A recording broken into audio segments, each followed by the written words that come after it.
Hi, Rods. Nag-resign ka na pala. Nabalitaan ko kay yours. Siyempre, kailangan ko magbigay ng message. Wala man ako dyan. Gusto ko, siyempre, nandyan pa rin ang presensya ng lola mo. Yun nga lang. Hindi ako makakatikim ng handa. Miss ko na mga pagkain Pinoy dyan. Ang kulit ni Miguel.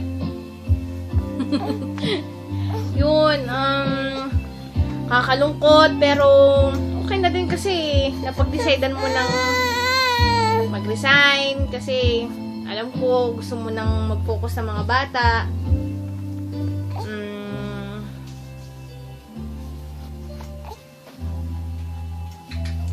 Ready ka na talaga? Mahirap, pero kailangan. Yun.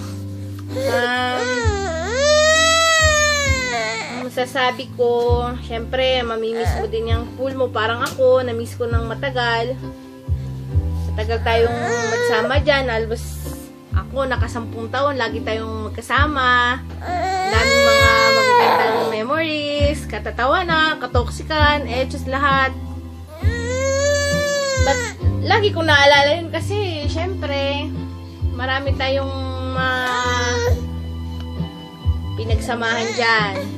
Basta, good luck. At saka, yun, kahit na-resign na, sana, yung communication natin, ganun pa rin.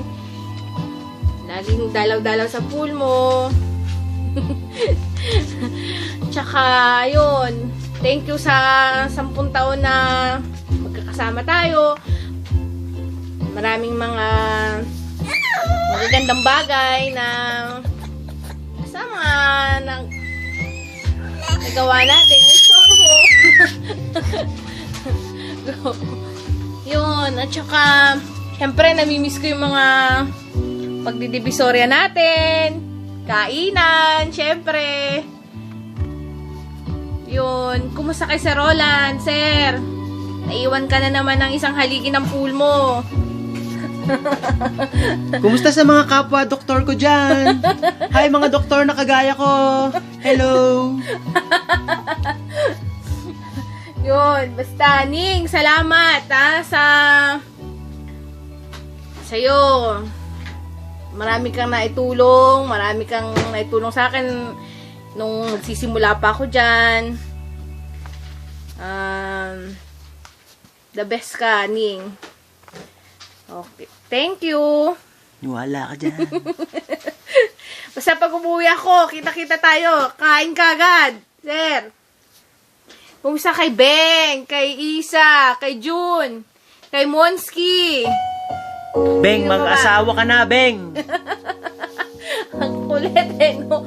Basta, dadalaw ako, promise, pagka nakauwi. Ha?